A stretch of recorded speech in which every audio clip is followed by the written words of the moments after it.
these things. Oh no! Good job, I'm not kid. going up to him. He's like taking it way too Good to seriously. see How are you. you? Hey, buddy. Good to see you. How are you? Good, good. All right. I just want to give both of you a big hug because this movie drained the shit out of me last night. Oh, good. Funny. Okay. Oh my goodness. How hard was it to get into this psychologically? It's a big, huge responsibility. You're right. That's right. That's what I did every day. Made sure I took on the responsibility, and didn't want to let anybody down. Anybody who's been through what my character's been through. Anybody would see it. I don't know what it was, but I did put so much pressure on myself to just concentrate.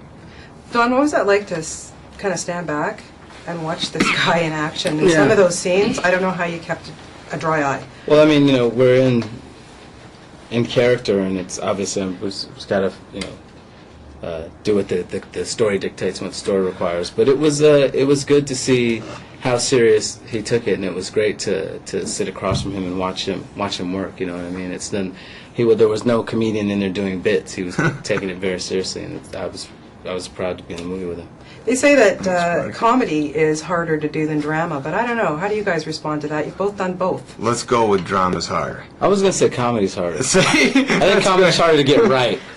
Yeah, it's not. Well, you know what? The thing with comedy, you know when it doesn't work. Yeah. And so when you go up there, you say, you watch in front of a crowd, when they're not laughing, you're like, oh, I missed. Right. With drama, it's not as easy to know. But I got to tell you, I respect cheadle. This is, I've only done a few heavy parts, and this by far was the heaviest. And it is not an easy life for an actor who does that. And I am more than happy to run right back to comedy right now and just enjoy my life a little more. Yeah.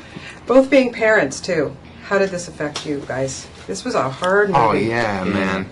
That was That's You know what? That is, when I see the movie, now that I have a baby and I see the movie, it does Totally different rocks thing, me huh? so Yeah. much harder, and some of the things that Binder wrote about family, and it just kills me. And when he gets to be with his family and sees his children, and even though they're not getting along, the fact that there's a full house, Right. and this one other guy is just living alone, it's so painful. Do you think we take too much for granted?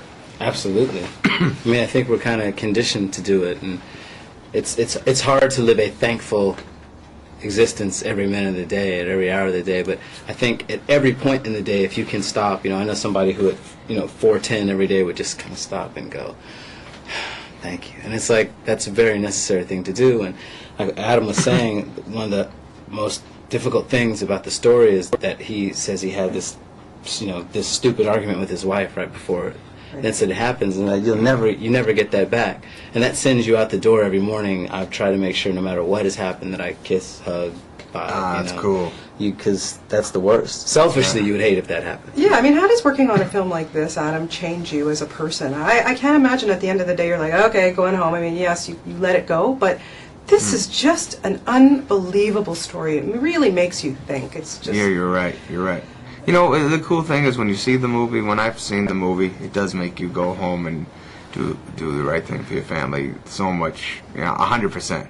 And it just having to keep that going is difficult in life. Yeah. And I wish I could, and I try to, but I fall out of it a lot. And then you just get reminded, do it right. Something like this just reminds you to do the right thing.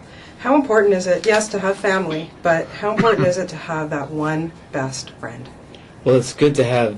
You need to be able to communicate. I mean, we put so much pressure on our spouses for being, the person's supposed to be your best friend, your confidant, and your lover, and your hangout buddy. It's like that's too much pressure. That's why there's 50% failure in marriages, because the expectation that this person's going to be all that. You got to have a friend, and women have to have their friends. We all have to be able to go away and recharge the battery and then bring something back to the relationship, as opposed to just being in that rut.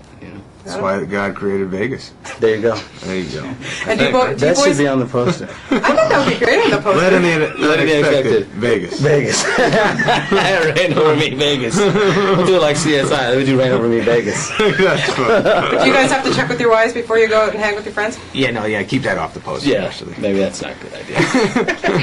No. I don't check when my wife, like, is it okay? I just, me and my wife hang out all the time. And Yeah. if I'm going to pull a fast one and hang out with other people, I got to let her know. By the way, right. you can hang out with someone else. Yeah, Thursday I'm doing this. Hanging with the Ocean's 13 dudes. That's right. You guys That's are what she so says I'm fabulous. coming.